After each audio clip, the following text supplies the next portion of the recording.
Ram ji, very good morning. कैसे हैं आप सब? आई होप आप सब अच्छे होंगे। आप सबका वेलकम है साधना रियल ब्लॉग चैनल में। फ्रेंड्स, आज है मंडे का दिन। काफ़ी टाइम हो गया है, बच्चे लोग गए स्कूल। मेरा भी सारा काम सुबह वाला फिनिश हो गया है। अब जा रही हूँ पूजा पाठ करने, क्योंकि मंडे के दिन थोड़ा सा एक्स्ट्रा पूजा पाठ में भी टाइम लगता है और मंदिर भी जाना होता है।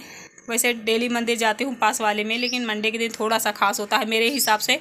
मेरे लिए खास होता है, सबका अपना अपना एक डे होता है, लेकिन मेरे हिसाब से एक मंडे का दिन बहुत खास होता है मेरे लिए पर्सनली। पता नहीं क्यों, बट उस दिन मैं ज़्यादा एक्साइटेड रहती हूँ, अंदर से खुश रहती हूँ। कि सिस्टर बोल रही थी मंजरी नहीं चढ़ाया जाता शिव जी को, तो डियर हमें तुलसी के पत्ते नहीं चढ़ाने चाहिए शिवलिंग में, ना भोलेनाथ को। मतलब यहाँ फोटो मूर्ति किसी भी चीज़ में तुलसी के पत्ते नहीं चढ़ते हैं, लेकिन मंजरी हम चढ़ा सकते हैं। ये मतलब चढ़ता ही है, इसमें कोई रोक टोक नहीं। आपको ना शायद पता हो तो आप पूछ लीजिएगा किसी से, क्योंकि मुझे तो इसके बारे में कंफर्म है कि मंजरी चढ़ती ही चढ़ती है। ठीक है, तो मैं मंजरी तोड़ लेती हूँ, थाली सजा लेती हूँ, फिर मिलती हूँ आप लोगों से। आप लोग बने रहिएगा, बहुत ही मज़ेदार ब्लॉग है। और एक बात मैं और कहना चाहती हूँ, आप सब कंटिन्यू वीडियो में बने रहिएगा। आप लोगों को देखने को मिलेगा जो आप लोगों ने सजेशन दिया है कि आप घास फूस खाते हो, दाल रोटी खाते हो। सही बात है, आप बेवकूफ़ हो और आपको मांस मछली और बकरा वगैरह खाना चाहिए। तो ये सारी बातें जो आपने कही है उसे मैंने कितना फॉलो किया है, कितना आपकी बातों को अमल किया है, आज आप लोग मेरे ब्लॉग में देखोगे। फ़िलहाल अभी पूजा कर लेती हूँ, यहाँ जा रही हूँ मंदिर।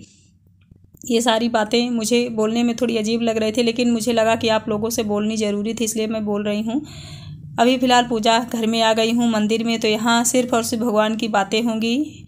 यहाँ पूजा शुरू हो गई है मेरी। ओम त्र्यंबकं यजामहे सुगंधिं पुष्टिवर्धनम् उर्वारुकमिव बन्धनान् मृत्युर्मुक्षीयमामृतां नीलाम्बुजश्यामलकोमलांगं सीतासमारोपितवां भागं पाणौ महाशायकचारुचापं नमामि राममृगवंशनाथम्। ओम श्री शंभुवा नमः पार्वतीतनय गणेश पितानव शंभुनाथां त्रिलोकीनाथान्व देवादिदेव महादेवाय नमः। विश्वेश्वराय कामतारणाय करुणामिताय शेखरधारणाय कर्पूर कांति धवलाय जटाधराय दारिद्र दुख दहनाय नमः शिवाय। देखिए पूजा मेरी हो गई, पूजा पाठ हो गई है। चलिए अब घर चलते हैं। पूजा रेडी हो गई। अब यहाँ पे मैं थोड़ा सा आग सुलगा दूंगी हवन करने के लिए। वीक में एक दिन करती हूँ हवन, मंडे के दिन। तो यहाँ मैंने आग कंडे में लगा दी है, वो सुलग जाएगी, तब तक यहाँ की पूजा होगी। देखिए घर की पूजा पूरी मैंने कर लिया। यहाँ मैं शिव आरती कर रही हूँ। ओम जय शिव ओमकारा पूरी आरती गा के पूजा करके हवन करके फिर मतलब मेरा पूजा हो जाएगा। तुलसी माँ के पास मैंने दीप उप जला दिया है, पूजा कर दिया है। देखिए हवन हो गया है।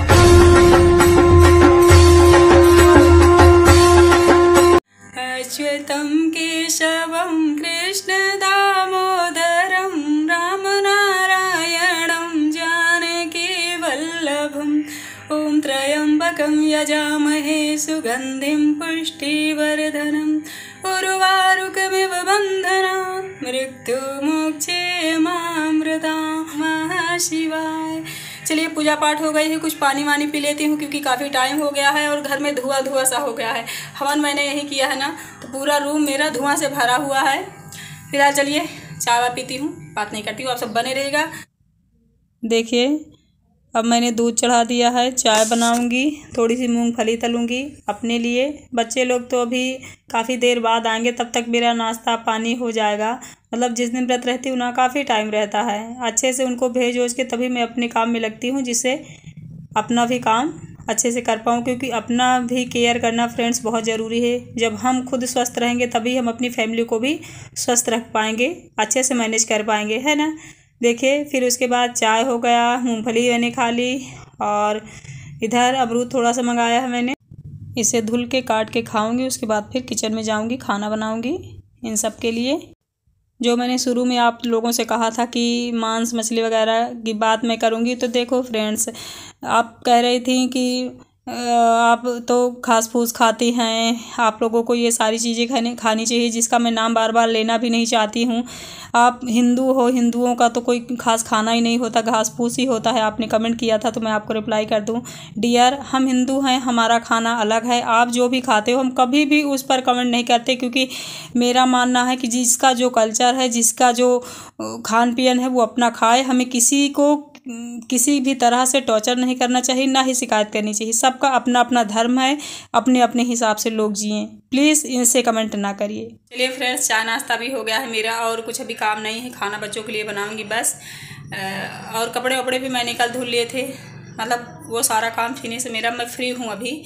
आप सब मुझे काफ़ी कमेंट करते हो कि आप ना अपने वीडियो में कुछ ऐसी चीज़ें दिखाओ, जैसे ब्लॉग के अलावा जैसे मेकअप से रिलेटेड, जो आप ग्रोसरी का सामान मंगाते हो उससे रिलेटेड, और रेसिपी से रिलेटेड, मतलब ये सारी वीडियोज़ बनाने के लिए आप सब मुझे कमेंट करते हो साधना दी ये सारी वीडियो आप बनाओ। देखिए, थोड़ी सी अजीब सब्ज़ी आज मैं बनाऊँगी दोपहर को, पालक आलू की रसेदार सब्ज़ी। आपने कभी खाई है कि नहीं? मैं तो कभी क्या हमेशा बनाया करती हूँ, मेरी फेवरेट है, बहुत अच्छी लगती है। आप लोग आज देखोगे ना मेरी सब्ज़ी तो खुद कहोगे कि सच में साधना sis हम ऐसी सब्ज़ी बना के खाना चाहेंगे जैसा आपने बनाया है। रियल में बहुत ही यम्मी सी सब्ज़ी मेरी ये बनेगी। मैं अक्सर बनाती हूँ, आज तो व्रत हूँ लेकिन जब बनाती हूँ तब खाती हूँ तो बताती हूँ। देखिए, देखने में भी अच्छी लग रही है। सारे मसाले मैंने डाल दिए हैं जैसे हम कोई भी रसे वाली सब्ज़ी में डालते हैं, ठीक है। ये देखिए मेरी सब्ज़ी अच्छे से रेडी हो गई है। अब बच्चे लोग अभी आए नहीं हैं, ये लोग आते ही होंगे तो इनको मैं खाना निकाल दूँगी। सब्ज़ी चावल रोटी मैंने बनाया है सिंपल सा। तो बात करते करते बच्चे आ गए हैं, उन सब के लिए मैं खाना निकाल देती हूँ। ये देखिए, थोड़ा सा चावल सब्ज़ी रोटी, और बच्चों को भी मेरी ये सब्ज़ी बहुत पसंद आती है। तो ये सब खा चुके हैं, फिर राम कुटिया में आ गई हूँ। थोड़ा सा बिस्तर बना दूँ, आज सुबह उठ गई थी और इसमें सिवे लेटा था तो ऐसे ही मेरा बिस्तर पड़ा हुआ था। वहाँ वाला बिस्तर बेडरूम वाला तो हस्बैंड ही लगा लेते हैं, तो वो अपना लगा लिए हैं। मेरा पड़ा था तो मैं सोच रही थी इसे लगा लूँ, क्योंकि इस राम कुटिया में ना ज़्यादातर टाइम में बिताती हूँ दिन के। तो चलिए बिस्तर लगा के बात करती हूँ आप। चलिए फ्रेंड्स, यही मेरा ब्लॉग था। आई होप आप सबको अच्छा लगा होगा। अगर अच्छा लगा तो प्लीज़ चैनल को सब्सक्राइब कर लेना, लाइक कमेंट करके ज़रूर बताना। काम तो वैसे बहुत सारा मैंने किया लेकिन पूरा रिकॉर्ड नहीं कर पाती हूँ, लेकिन जितना भी दिखा सकती हूँ दिखाती हूँ। कल के ब्लॉग में आप सबने बहुत ही अच्छे कमेंट किया, मुझे मोटिवेशन मिला कि साधना दी ऐसे लोगों के चक्कर में आप ना रहो। वो लोग ऐसे इंसान हैं जो खुद डिमोटिवेट हैं और आपको भी डिमोटिवेट करते हैं। तो ये आपने बिल्कुल राइट कहा है। खुद परेशान होता है ना, वो दूसरों को परेशान ही करना चाहता है, लेकिन कोई कोई इंसान ना अपनी परेशानियों में कुछ हल निकाल लेता है, कुछ हल ढूंढ लेता है। जैसे आप डिप्रेशन में हैं, तकलीफ़ में हैं, तो आपको एक ज्ञान आ जाता है कि अच्छा ऐसे डिप्रेशन होता है, अच्छा ऐसी परेशानियाँ होती हैं। जैसे हमारे साथ हुई हैं वैसे किसी और के साथ होती हैं। लेकिन कुछ लोग हैं 100 गालियाँ दूसरों से खा लेंगे, उसे भूल जाएंगे, फिर किसी और को वो इंसान, कोई भी इंसान जब उसे दूसरे इंसान को गाली देगा तो उसमें मज़े लेंगे। मेरे समझ में बिल्कुल नहीं आता है। जैसे आपने गाली खाई है, आपको बुरा लगा है, वैसे कोई दूसरा इंसान अगर गाली खा रहा है, कोई बात सह रहा है, तो उसको भी उतना ही बुरा लगा है। तो जब आपको मिल चुका है जो चीज़, जो परेशानी आप झेल चुके हो, उससे आप कुछ सीखो कि जैसे मुझे दर्द होता है, जैसे मुझे तकलीफ़ होती है, ऐसी बातों से वैसे उनको भी होती होगी। कुछ लोग कैसे होते हैं कि 100 गालियाँ खाने के बाद भूल जाते हैं और फिर उसी कैटेगरी में आ जाते हैं जैसे होते हैं। तो यार अपनी सेल्फ़ रिस्पेक्ट बनाओ। जो चीज़ आपको बुरी लगी, किसी ने आपको हर्ट किया, किसी ने आपको अपमानित किया, तो आप सेल्फ़ रिस्पेक्ट पे रहो, आप उनसे दूरी बना के रखो, अपने काम से काम रहो, जिससे उस इंसान से फिर ना उलझना पड़े। मेरे हिसाब से मैं तो यही सोचती हूँ। अगर आप चाह रहे हो आप कोई और तकलीफ़ में है, आप हंस रहे हो, तो कौन सी गारंटी है कि आज वो तकलीफ़ में, कल आप फिर से तकलीफ़ में नहीं जाओगे? गारंटी नहीं है। ये संसार है। तो यहाँ किसी को कोई प्रॉब्लम है तो उससे मज़े मत लो, उससे कुछ सीखो कि यार इसको प्रॉब्लम हो रही है, यही प्रॉब्लम मुझे हुई थी। आप मतलब समझदारी आ जाए, ऐसी कुछ अपने आप माइंड में बात चलाओ, अपने आप में सवाल पूछो कि ऐसे ही मेरे साथ भी हुआ है, तब आप एक मैच्योर इंसान बन पाओगे, अंदर से मजबूत, समझदार। जब आप अपनी तकलीफ़ पे रोगे, दूसरों की तकलीफ़ पे हंसोगे, कोई दूसरा किसी को अपमानित करेगा उससे मज़ा मिलेगा तुम्हें, जब तुम्हें कोई अपमानित करेगा तो अच्छा लगेगा, तो इससे आप कभी भी सुखी नहीं रह सकते। 101% गारंटेड बोल रही हूँ। इसलिए समझदारी से को मैच्योरिटी ले आओ। तकलीफ़ होती है, चाहे किसी और की हो चाहे अपनी हो। आई होप आपने समझा होगा मेरी बात को। चलिए फिर बाय।